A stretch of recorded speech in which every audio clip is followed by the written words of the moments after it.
السلام عليكم ورحمة الله وبركاته. يلا النهاردة هنعمل جولة جميلة ونشوف الصور الجميلة بتاعت نادي العبور معانا. كده انا حاطه لكم شوية صور في الأول بس قبل الجولة، وإن شاء الله نبدأ الجولة مع بعض. طبعا الصور دي جميلة جدا جدا، بتاخدها من فوق يعني مناظر تحفة يعني. شكل النادي ككل من فوق. ودلوقتي الحمام الأولمبي خلاص، الملعب كمل خلاص، فان شاء الله هروح وهصوره لكم باذن الله وهنزله على القناه.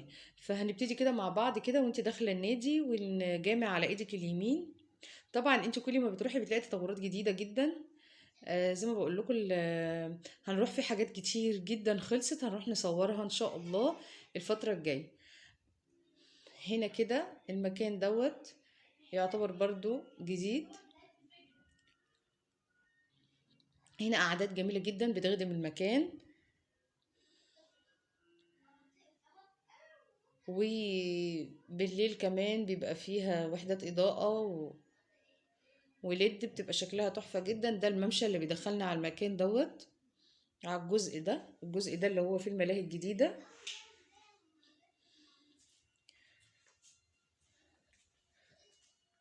تمام. وهنا في طبعا الملاهي الجديدة والنافورة الجديدة، ومعاها كل حاجة بتخدمها بقى، من محلات لحمامات، كل حاجة.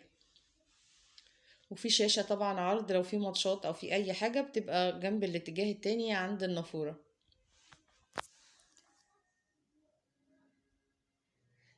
النادي طبعا ما يتوهش خالص، هو عند اسم العبور، وعلى بره كشري هند. هنا كده المكان دوت، الأعداد دي كلها اللي ورا الملاهي على طول، وهي معمولة بشكل حلو وفيها خداديات جميلة جدا ومريحة، وهي أعداد عائلية تعتبر. في طبعا على النافورة نفسها أعداد شبابية أكتر بقى، كراسي بلاستيك للحركة للأولاد اللي بيلعب. هنا كده النافورة بحيث تستحمل الهلك شوية. والنافورة دي بالليل بتعمل ألوان حلوة جدا. دي النافورة اللي بقولكوا عليها. كنت اتمناها تبقى حمام سباحة يعني افضل، لان الحمام هناك بيبقى عليه ضغط جامد جدا. فدي لو كانت حمام سباحة اعتقد كانت هتبقى افضل، لان هي عبارة عن نافورة يعني ديكور كده، بس الناس بتقعد حواليه وخلاص. لكن لو حمام سباحة هتلاقي طبعا القعدة اشيك واحلى. دي كده الملاهي تعتبر مختلفة عن الملاهي القديمة، دي فيها ألعاب جديدة مختلفة. حتى النجيلة هنا حلوة جدا، معمولة بشكل حلو أحدث. يعني النجيلة اللي هناك النجيلة التقليدية العادية.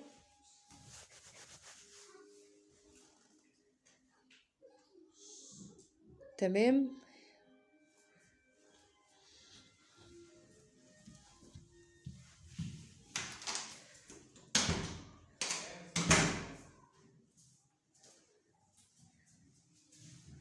بس كده. واللعبة دي طبعا جديدة، كل الألعاب اللي هنا تعتبر جديدة خالص يعني. هنا هنرجع للنافورة تاني، وعايزة اوريكم الشكل تحفة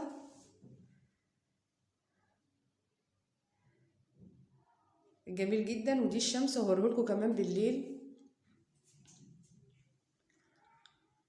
هو بصراحة التطور دائم ومستمر، وشكله النافورة شكلها مدي شكل تحفة للنادي يعني. حتى ما تبصي من فوق، تطلعي فوق أي مبنى، المنظر من فوق روعة. وهو النادي دلوقتي بصراحة متميز في حاجات كتير جدا، في الألعاب الرياضية في كل حاجة، واخد جوائز جامدة جدا جدا.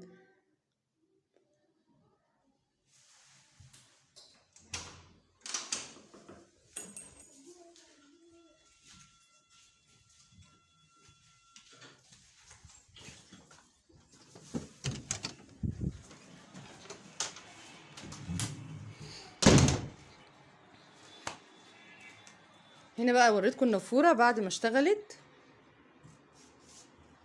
شايفين شكلها عامل ازاي، وجايبه لكم المنظر برضو من بعيد. يعني اللي ما راحش بقى يقدر يتخيل معايا الشكل والحاجات الجديدة اللي حصلت.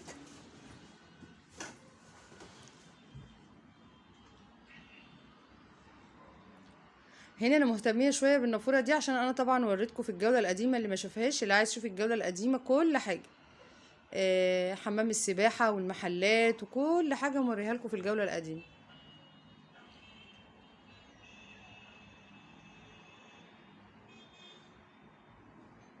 انتظروا بقى الفيديو الجاي الجديد ان شاء الله، وهتبقى جولة مميزة وحاجات جديدة جدا بقى خالص، و ريفيوهات مختلفة جدا جدا في النادي ده. الممشى بقى ده، احنا رجعنا ورا كده بقى عند الملاعب. هنا بقى ده كله بيبقى عجل بالليل.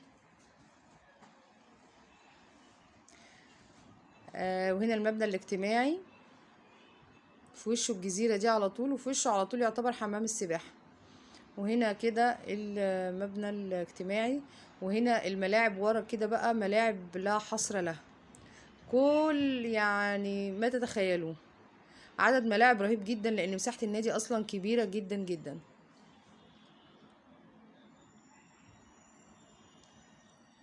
والمكان ده طبعا اللي بيقعد بيتفرج على التدريبات، في يعني بيتفرج على اولادك لما بيكون في تدريب في الملعب.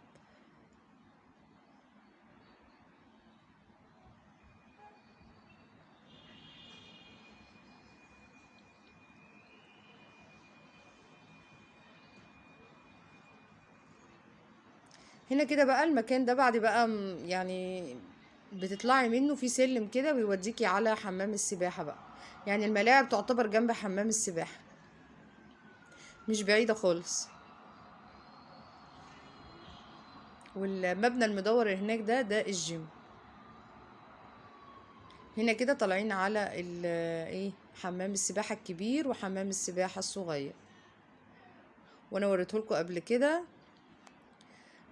بتوضيح كامل يعني. هنا كده بقى والمحلات كلها على البسين. هنا كده كل المحلات، في بيتزا، في الكافيهات كلها، خدمات يعني كتير جدا جدا. ده كده حمام السباحة برؤية اوضح. طبعا هو كبير جدا، وفي طبعا الصغير دلوقتي هوريهولكوا.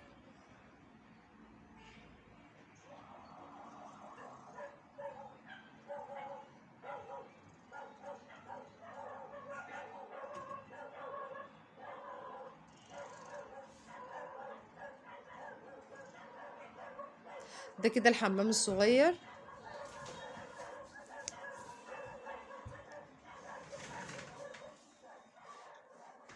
وهو طبعا بمواعيد برضو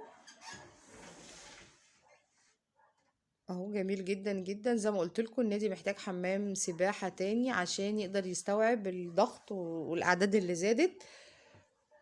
ده العيب الوحيد اللي هناك. لكن بالنسبة دي الحمامات، لكن بالنسبة للتطور هو في تطور دائم يعني. في حفلات دايما بتتعمل، وفي مسابقات وفي ايام بتعمل للاطفال. دي جزيرة الشاي بقى بعد ما بتخلصي البسين. دي قعدة الروقان بقى بتاعت الناس الكبيرة. يعني اللي معهوش عيال بقى ويحب يروق دماغه يقعد هنا في الركن ده. ده في دخلة النادي. كنت مريهولكوا قبل كده، كان خشب وتكسير. ما تنسوش تحطوا لايك بقى، وانتظروا الجولة الجديدة ان شاء الله. والسلام عليكم ورحمة الله وبركاته.